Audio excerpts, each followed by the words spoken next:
Hi, welcome to the Culture Curators Podcast. We're here to share insights, information, and resources to help you become a more effective salon and business leader. Hey everyone, welcome back. We're really excited to be here today, and we're going to be tackling a difficult conversation, and it's around terminating employees. Now let's face it, us as business owners, it's not our favorite thing to do, and oftentimes we really procrastinate even though we know that it's the right thing to do. So let's take a dive into what does it look like to terminate a person in the best possible way. Oh, this is a lot to unpack in this one. I think we all get anxiety about it. We've all lost sleep over it. We know what the right thing is, but we keep biting our tongue or hoping that it will change, or we're worried because the person brings in a significant amount of income. We're worried how it's going to affect the rest of the team. We're worried about explaining it to clients. So there's a whole lot of anxiety and stress that comes along with this, but the more that you avoid it, I think the worse it becomes.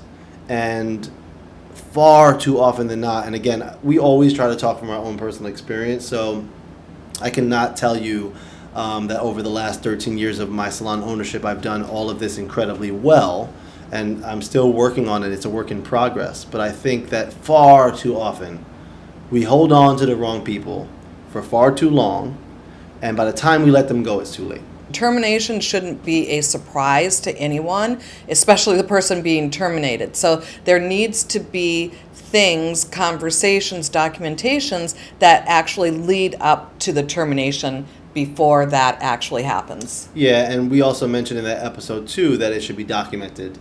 And I think that's really an important component that a lot of us just kind of don't think about, a really key detail.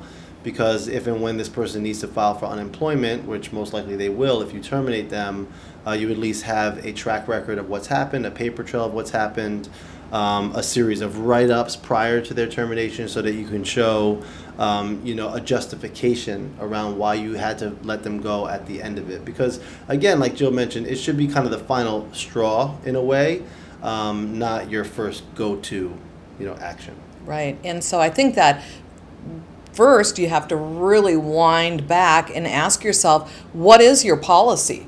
What is your disciplinary action policy? What does it look like to go through a disciplinary action and up to and including termination? And is that written in your policy manual? Does everybody clearly understand what will happen if they break a rule? And in saying that, here's where it really gets our feet to the fire. If it's written down, if there's a policy and it clearly states what will happen if rules or structures are broken, you as the business owner need to follow it up. From the very beginning, you need to follow through and put those conversations into play, to put that documentation into play, and then to follow what it is that you've put into a policy.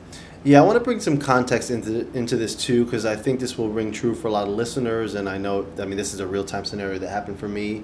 And one of it is, it might be around, let's use something as simple but as important as showing up for work on time and actually showing up, right? So if you've had someone that has a habit of arriving, let's say, last minute before their client, and you have a policy that they need to be there 15 minutes prior or maybe 30, whatever your particular policy is. Let's say that they have a habit of that, or, because a lot of times it's an and, they then push that, because now they're arriving 1 to 3 minutes after the client has arrived.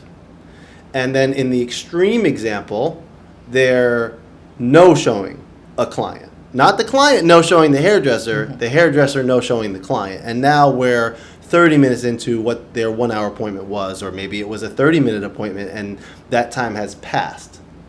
Maybe it's someone that hasn't necessarily started taking clients yet, but they're in an assistant role. Maybe they're in a front desk role, some level of administration role.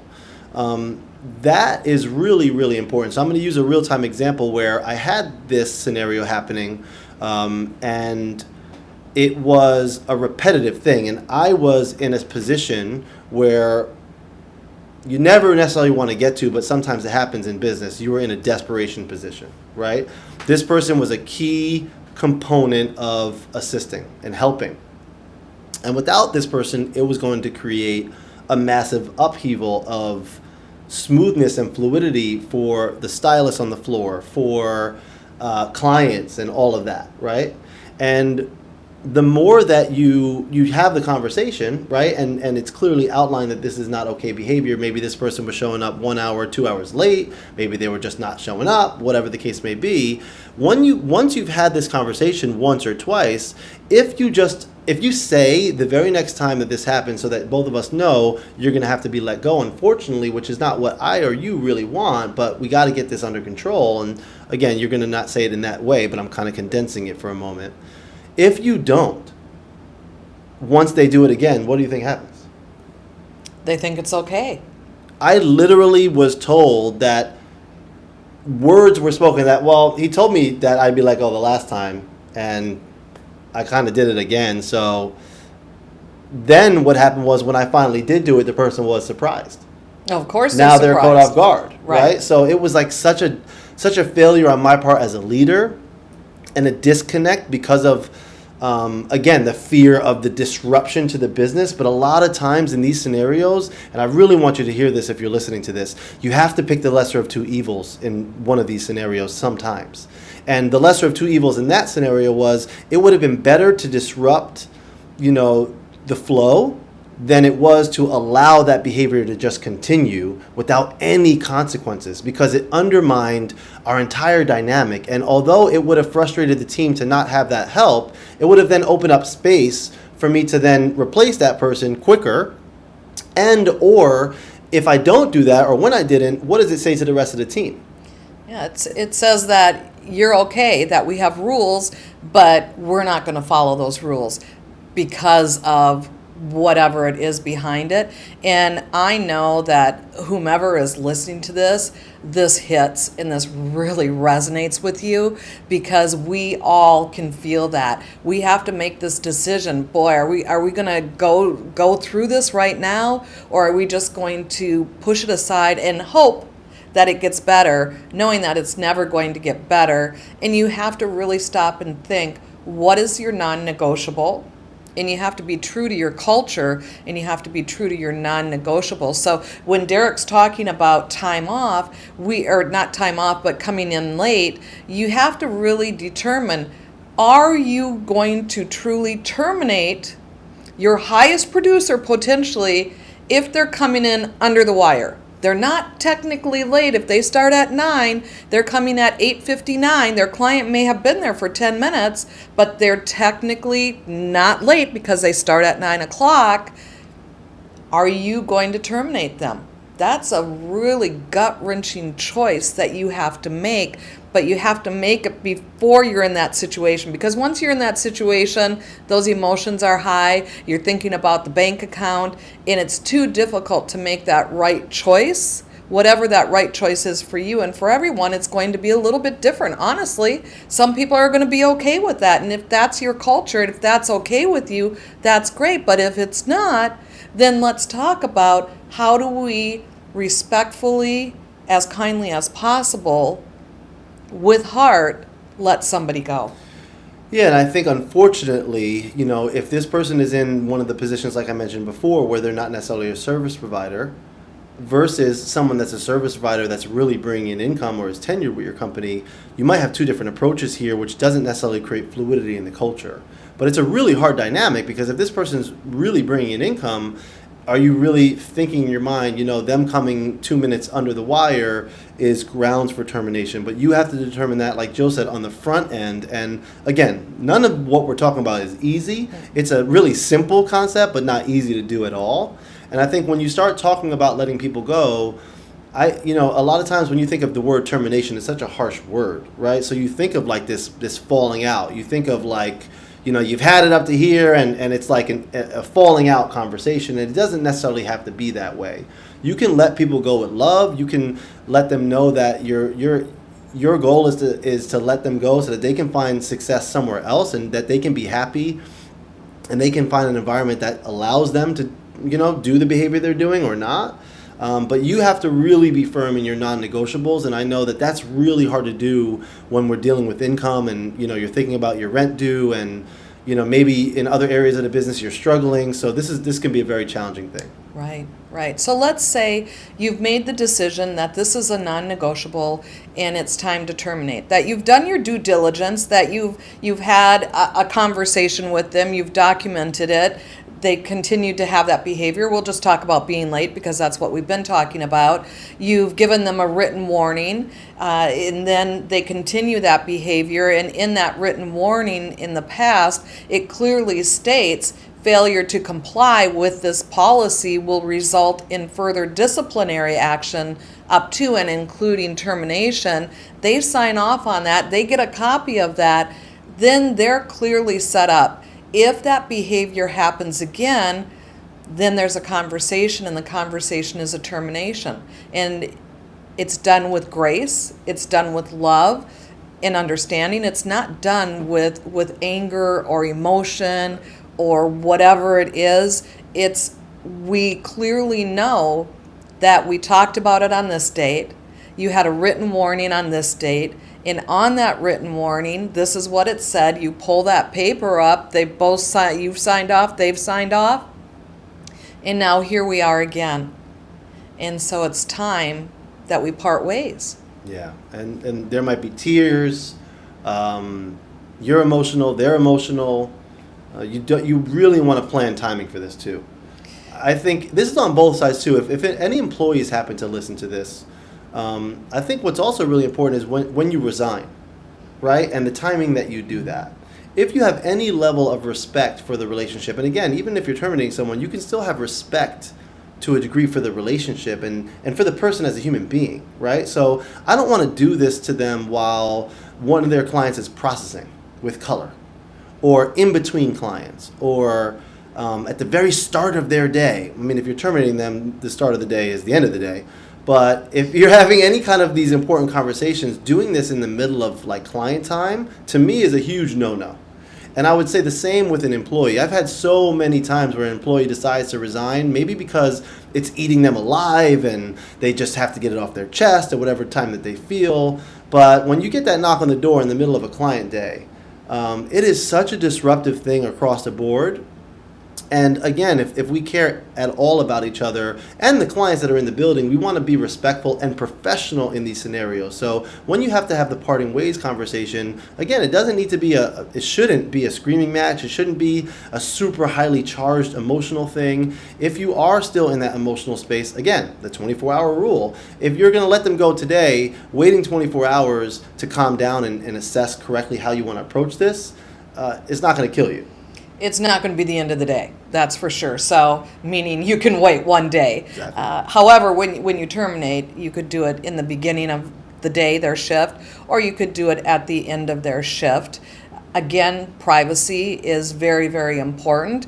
And the reality is it really doesn't have to be a long conversation. There is not a lot to say because everything has been said. The actions have been done. They haven't been corrected. You've given them every opportunity to correct it, and so it's just time to bless them and allow them to move on with dignity and respect, wish them well, and off they go. Yeah, I think you also need to have a contingency plan in place for letting them go. So for instance, if this is someone that's not a service provider and you're planning to let them go at the beginning of a day, are you prepared to not have those extra hands or that person within the work day? And if you're not, you may need to wait till the end of the day. Right. If you have a stylist that's fully booked, I would honestly not recommend doing it at the beginning of the day because you're going to inconvenience the client. Exactly. And like I said at the beginning, this should be no surprise to anybody. Right. You know in advance that this is going to happen because they have shown by whatever they've done that they've been clearly warned about. And so you can prepare the salon and you can set the salon up for a win. And if that means it's at the end of the shift, then that means it's at the end of the shift. Our job is to go throughout the day then and to continue to nurture the culture of our business and then deal with what you need to deal with at the end of the day. So let's pause that for a second and let's talk about if it happens to be a service provider, what's the next step? So they've been terminated. We have to let the team know, and we have to let the clients know. So I think the team, it's really essential if you have a Slack channel that you can post. And again, it's so important that you announce that with respect and with heart. Let them know that so-and-so is moving on to a new adventure. We wish them well. If there's any questions, you can address it with me personally. Yeah, and I think that's a little bit of damage control in that situation, because more than likely everyone knows as soon as the person's let go. So if you have to post it in a Slack type of thing, I don't think that's necessarily your like number one option or preferred option, let me say. In person is the best. Exactly, but it might need to get done, because if this is already spread across the whole team, you just don't need the hearsay. You want to put it out clear and, again, respectful. That's really important.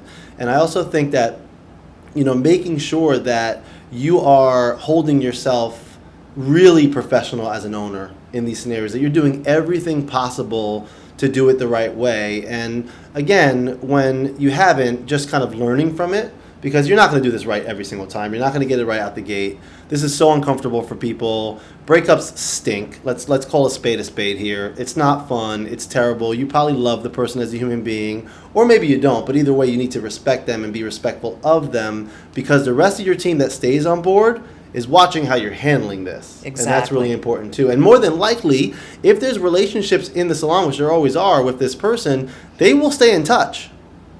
They absolutely will. That's been proven time and time again. They will remain friends outside, and as they should. It's okay. It's completely okay. So let's talk about notifying the client. Chances are, if it's a service provider, they've already notified the client, or they're in process of notifying the client immediately after leaving. And so let's talk about what are our choices as a business owner. We have to notify the client, but what are we going to say? Are we going to make an offer? Are we not going to make an offer? Are we going to give them personal information? And let's face it, with social media, we can get in touch with anyone and everyone instantly. And so that may not be as big of a question now. But again, how are we going to handle it as a business owner? Well, I think that's going to be a bit different for every single person. You have to decide what works best for you, but I do believe in optics. Right? The optics of your brand, the way that you're going to be perceived by the team that stays as well as the clients, I think handling it with grace is highly recommended. So, for instance, if someone's been tenured with you a really long time, it's celebrating the fact that they've been with you X amount of years, that you've enjoyed the journey that you've been on together, and this person is looking to take their career and their location in a new direction, and you wish them nothing but success and health. Right? That's a great way to start. I like an email blast in this scenario. You're going to have uncomfortable conversations with clients kind of over and over and over again. At least the email helps offset that, because they come in knowing. If this is someone that's been on the team a long time, again, it's not just their clients that are affected, it's your clients, it's other people's clients. They've seen this person in the building for years and years and years, and all of a sudden this person's gone. So if you try to skate around that, if you try to avoid it, to me, it's not being authentic. Right? So I'm like, hey, here's the person's phone number. Here's their Instagram handle. And hopefully you've addressed that with the person first, meaning when you terminate them, you can hopefully have like somewhat of it's a tough conversation, but like, okay, what's the best way for clients to get in touch with you that you'd prefer us to let them know? Because if you do the whole we don't know where they went thing, I know that kind of went over years ago. And you don't have to say specific locations. You really don't, because you might not know that. I definitely haven't known that at times. But we do know how they can get in touch with them. At the very minimum, here's their Instagram handle. Send them a DM. If you don't want to offer phone number or email, they're going to get in touch with them if they want, right? So I think that's a part of it, getting ahead of it and contacting clients that are on their schedule. So whether your front desk person does that, whether you have a salon coordinator that does that, whether it's you, the owner, that has to do that, that might even be a little bit more uncomfortable for you. I've had all three scenarios, so I can kind of talk to all of them. And I think that none of this is comfortable, but it's super important to be professional. I've received responses from that type of email like, wow, that was very graceful. Thank you. And they just earn your clients, I think, respect, and your other team's respect too. Never bad mouthing that person on the salon floor. Never saying something negative. Holding back real information. If this person wasn't showing up for work, clients don't need to know that don't know. Some might know that because they were the ones that were sitting around for 30 minutes, but if they're not a part of that, situation or that subject, don't go there, because it just starts to lower the professionalism of the way that you handle things. And the worst thing, in my opinion, you can do is try to justify this to your team, try to justify this to clients. It just comes across, I think, again, the only word I can keep thinking of is unprofessional and almost petty. If you feel like you're the victim in this situation, you can feel like that in person, inside your heart. You can talk to your wife or your spouse or your best friend about it, but talking to your team about it or clients, I think, is really out of bounds and starts to kind of just set the negative tone for a culture. Yeah, well, I think that wraps this episode up. Thank you so much for joining us. We look forward to our next episode. See you soon. Thank you for tuning in to this episode of the Culture Curators Podcast. Please like, comment, follow, and subscribe.